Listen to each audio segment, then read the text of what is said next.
Hi guys, me again. So it's still Saturday and me and my son had breakfast. I filmed a video of the little haul that we got, and then my son wanted to go for a walk, so I said yes, and I grabbed my basket this time because I thought if we have a walk around the lake and then my allotment on the walk home, so we could go and get some stuff to make some soup. I always take something with me, a bag, those little crochet net bags I've got with me just in case I see something on our walk. I'm terrible, I always do, I can't help it. So these are my perennial leeks. These are the ones that I thought weren't coming back and that I'd lost the bed. And then I remembered that I started a new bed, but I wouldn't be able to pick them this year because if I did, it'd take too much energy out of the plant and they wouldn't come back next year. You have to leave them for a couple of years to grow. So that's what I did. And these are from the original bed. And I got loads, look at them, gorgeous. I've left the smaller ones in there, there's loads there. And I could go and pick some more. But I've just got the fatter ones. And what you do is you cut them off, so like that, cut them off at ground level, so you leave the root and a bit of the leek in the soil and they will grow back every year. Then the smaller ones I let go to seed and then I collect the seed. And hopefully I'll have enough this year so I can share them with people. Right, so what did we forage today? I've got to be really careful in here now, and I need a bowl and my tongs really.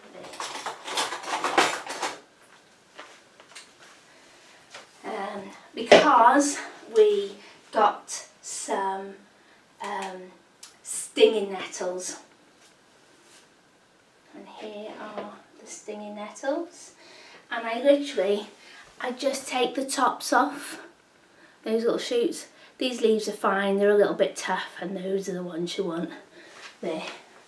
So yes, I did take my gloves with me because I am not trying to, my mum used to be able to do it. My mum could take stinging nettles out without even being stung, and she always said to me, you've got to, show them no fear. She always used to say that, no fear, and then they won't sting you. But oh, there's a little worm in there. Oops. Come on, little worm, there we go. You can go in my soil outside. Sorry, found a little hitchhiker, so just put him on the plant pots outside.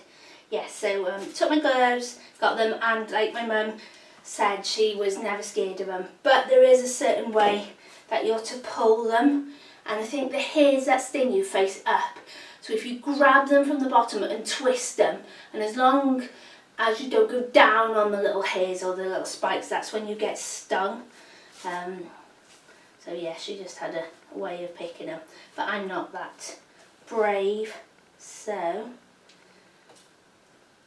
I took gloves and just nipped out the tops,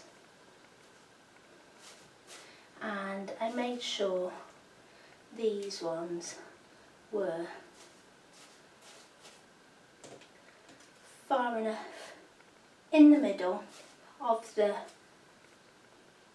little pile of them to that the dogs can't wee on, because we don't want the ones with wee-wees on them. I think that's it.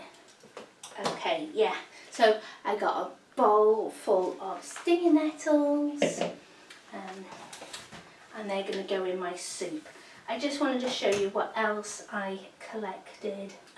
So the bramble bushes are coming back to life, and they grow stupidly fast. And at the end of the plant they have these little shoots. Look how beautiful they are. And these are tender enough to eat like that. Even the little spikes, you know, they don't hurt. The little thorns are too soft. But I pick these for tea. I think you can fry them as well. Apparently they're nice fried in butter, but you want the right at the tips, the top of the tips you want. Those are the ones I've got. So I've got a few. And I also foraged some, oh, there's another shoot, plantain leaves.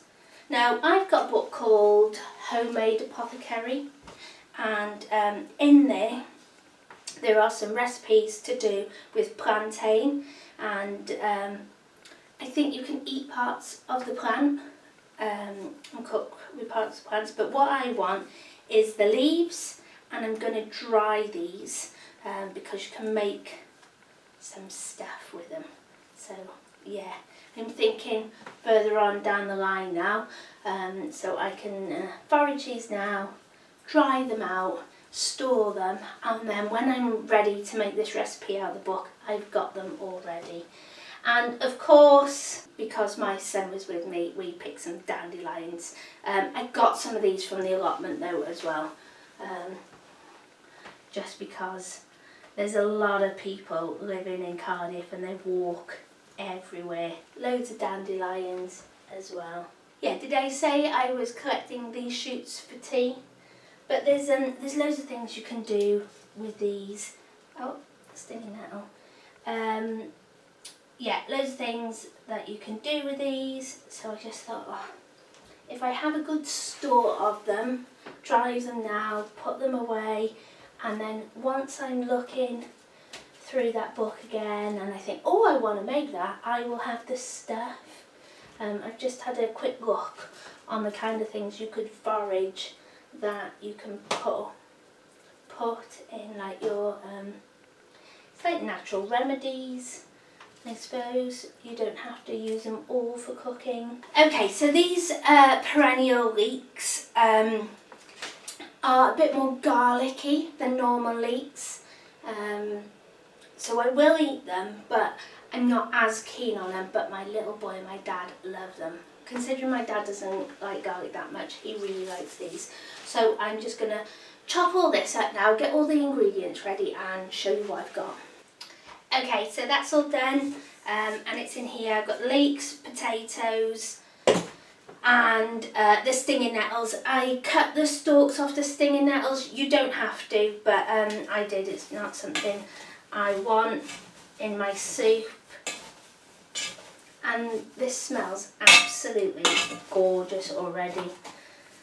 The only thing I'd say about those perennial leeks is you get a lot of waste on them, but mine just go in the compost. I think you get less waste on a normal leek. Oh, the smell is beautiful. Can you see in there? Gorgeous. Right, so in the pot I have got my leeks, potato and stinging nettles. I trim the stalks off the stinging nettles. You don't have to, but I just do. And I'm going to blend it all up anyway. And then I was thinking, like, not everybody will have the perennial leeks. You can use normal leeks, or if you want it like a forage soup, wild garlic would be really nice in this as well. The potatoes were reduced potatoes, and then in here I have got 1 pint of boiling water, and I put a chicken stock cube and 1 vegetable stock cube, and I'm just going to add that.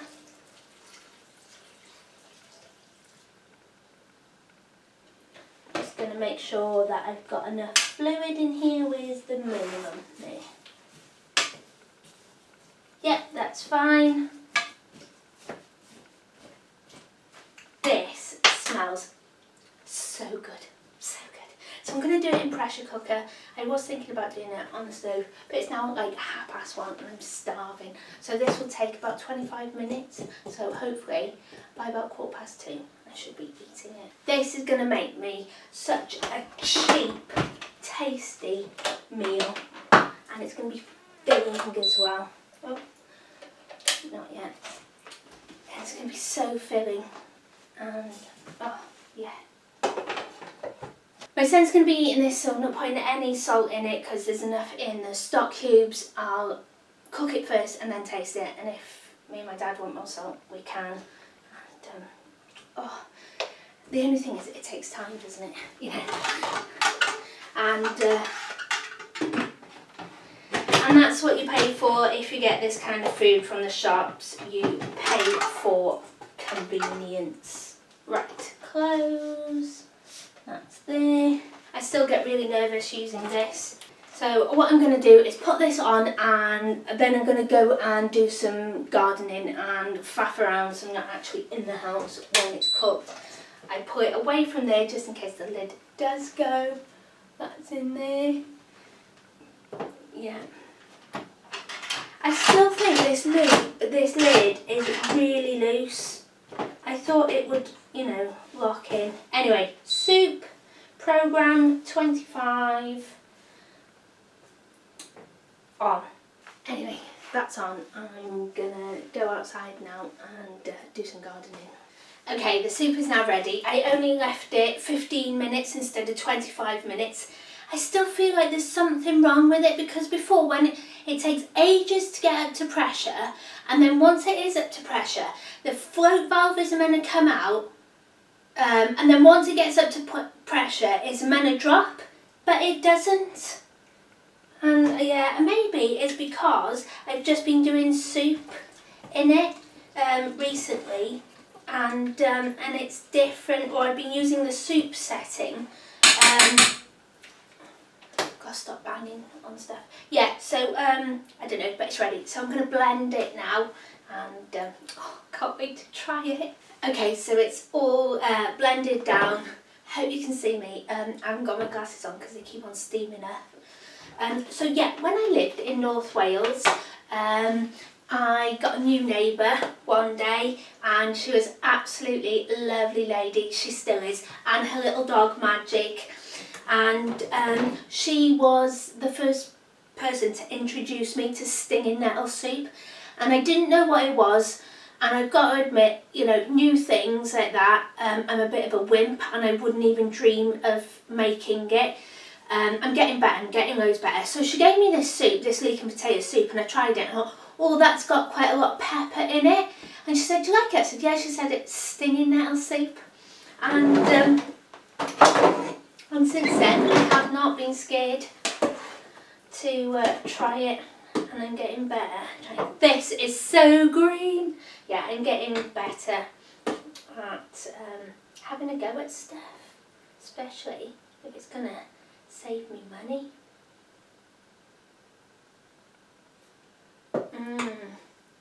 Now this is so hot because it's come out of the pressure cooker. I added a little bit more water to it because it was really thick, and it's still quite thick now, but yeah, I could have eaten it with a fork, it was that thick.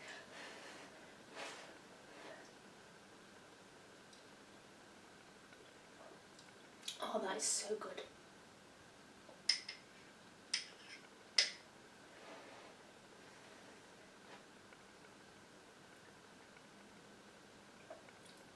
Oh, it's beautiful.